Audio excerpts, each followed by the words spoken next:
Okay, so we've all seen it in the movies, right? A body is found in water and everyone just assumes, oh, they drowned, case closed.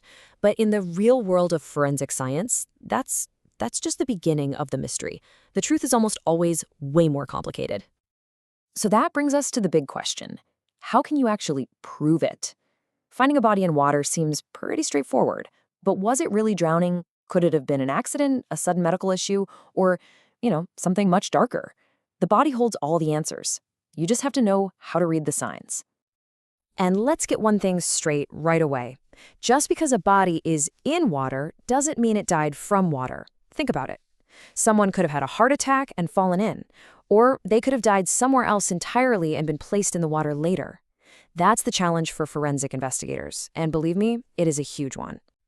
So where do you even start? Well, like any good detective, you start with what you can see. The first chapter of the story is written right there on the surface of the body.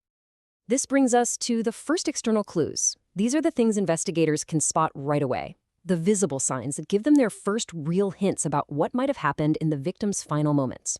So, investigators kind of have this mental checklist they run through. We're going to look at 3 of the big ones. A really specific kind of foam, a strange change to the skin, and, well, something you've probably seen after spending way too long in the bathtub. First up, we have froth. Now, this isn't just any old foam. This stuff is a classic sign of what's called a vital reaction. Basically, it means the person was alive and desperately gasping for air while in the water. That violent breathing churns up air, water, and mucus from the lungs into this very distinct foam. Seeing this is a really strong, immediate clue. You know how your fingers get all pruny after a swim or a long bath? Well, this is like that, but on a whole other level. They call it washerwoman's skin. Now, it definitely confirms the body was in the water, but more importantly, it can give investigators a rough idea of how long it was there. And that can be absolutely critical for the timeline. We all know this as goosebumps. It happens when the tiny little muscles at the base of your hairs contract. In a drowning situation, this can be triggered by the shock of cold water or even just intense fear.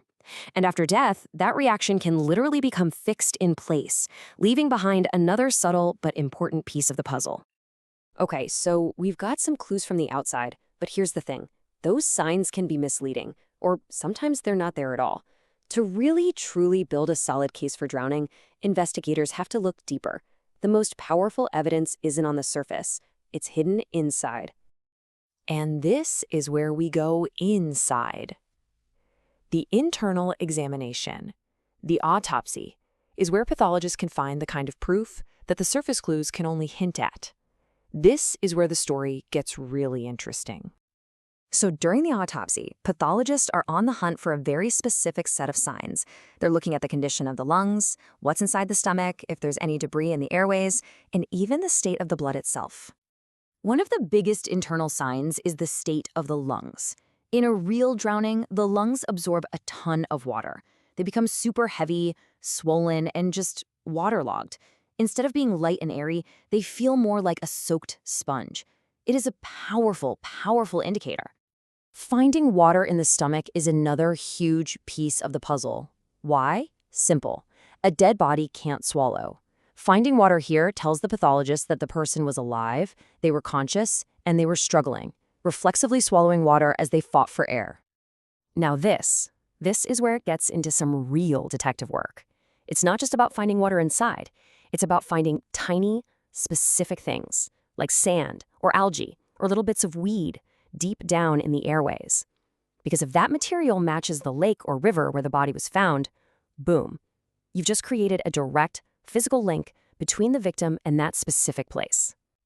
But even with all of that evidence, the froth, the heavy lungs, the debris, there is one final test. One piece of proof that is so powerful, so definitive, it can basically solve the case all on its own. And to find it, you're going to need a microscope. We've now reached the final frontier of the investigation. We're looking for what you could call a microscopic fingerprint. This is the absolute smoking gun that proves not only that a person drowned, but can even tell you where they drowned. So let me introduce you to diatoms. These are teeny tiny single-celled algae that have these hard little shells. And get this, they're unique to specific bodies of water. When someone drowns, they breathe in water filled with these diatoms. The diatoms get into the lungs, pass into the bloodstream, and if the heart is still beating, it pumps them all over the body until they get lodged in places like the bone marrow. So why is finding a diatom in the bone marrow such a big deal? Because there is no way for it to get there unless the circulatory system was working. It's undeniable proof that the person was alive, with a beating heart, as they inhaled that water.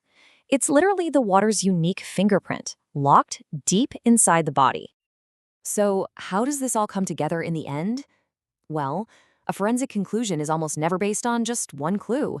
It's all about building a story, about layering every piece of evidence on top of the other until a really clear picture finally emerges. So let's just quickly recap these layers of evidence. The whole investigation kicks off with those external signs, the things that suggest a struggle in water. Then, it's backed up by that really strong internal evidence, which confirms water was inhaled while the person was still alive. And finally, the entire case is sealed by the microscopic proof, those diatoms, which can physically tie the victim to a very specific location.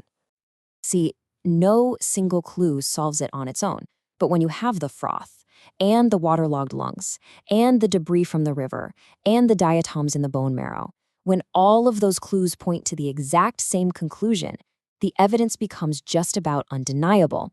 It's how science pieces together the final moments of a person's life. In the end, it just goes to show that the body always tells a story. The real trick is knowing how to read it. It really makes you wonder, doesn't it? What other secrets are out there, just waiting for science to unlock them?